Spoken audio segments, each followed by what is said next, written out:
Okay, now that we have our steaks placed over our prosciutto and onto our crescent dough, which we've cut, I'm going to add some shallots right on top of our steaks here. Just like that. We're making a really easy take on a classic recipe today. This is a very challenging recipe, but we are doing it the easy way. All right. Steaks, or shallots I should say, and now we have some mushrooms, and both of these are just thinly diced. Look at that, that looks perfect. This is gonna be very flavorful. It's gonna impress all your guests.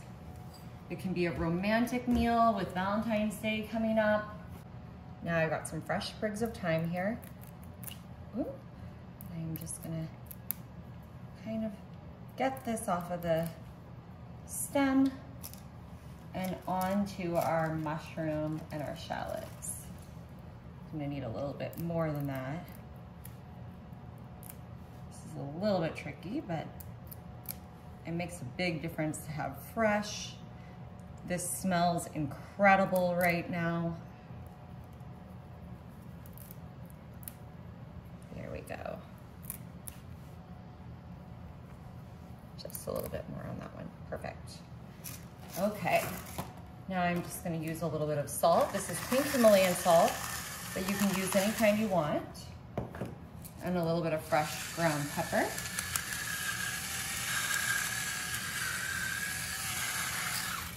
Now I've got some pats of butter here that I've cut in half. I had them out of the fridge for a second, so they're a little soft. Getting stuck to my hands a bit. Now I'm just gonna place a prosciutto piece on top of my steaks here.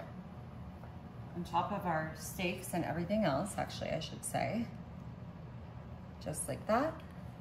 And now I am just gonna wrap these pieces of prosciutto right around like this. We're creating a little bit of a barrier so the moisture from the steaks and everything we have baking into them is gonna, you know, not saturate our dough too much. We're kind of creating a little barrier.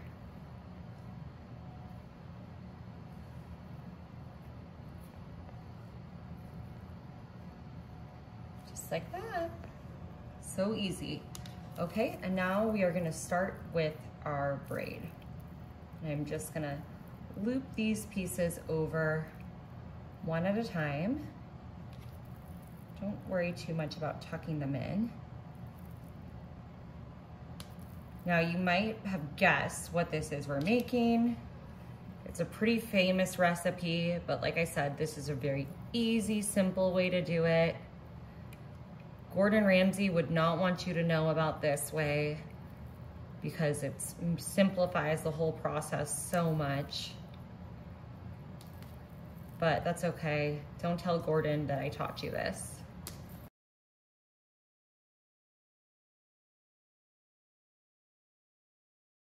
We're just gonna tuck in our whole end here.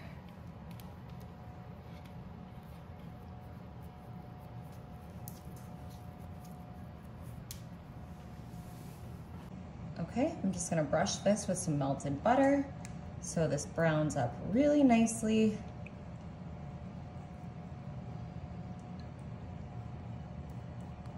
Beautiful. Like I said, this is gonna be such a tasty, easy way to do beef Wellington.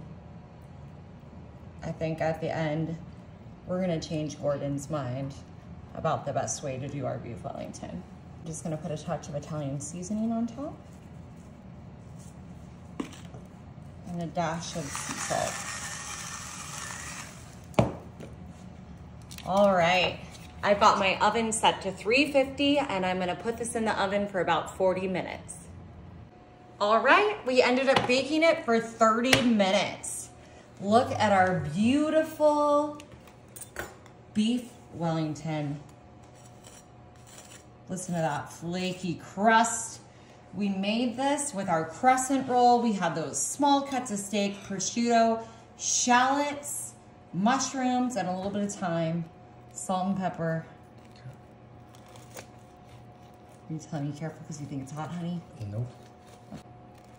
Ooh, you see that steam?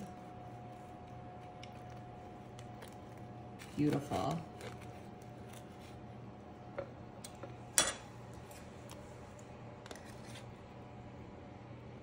Look at that. Gorgeous. Perfect. Baby, you get to taste this. Or I think I've got to cut your piece a little bit for you. Cut your bite. Please. Yes, sir. Gorgeous. Gorgeous. There you go, honey.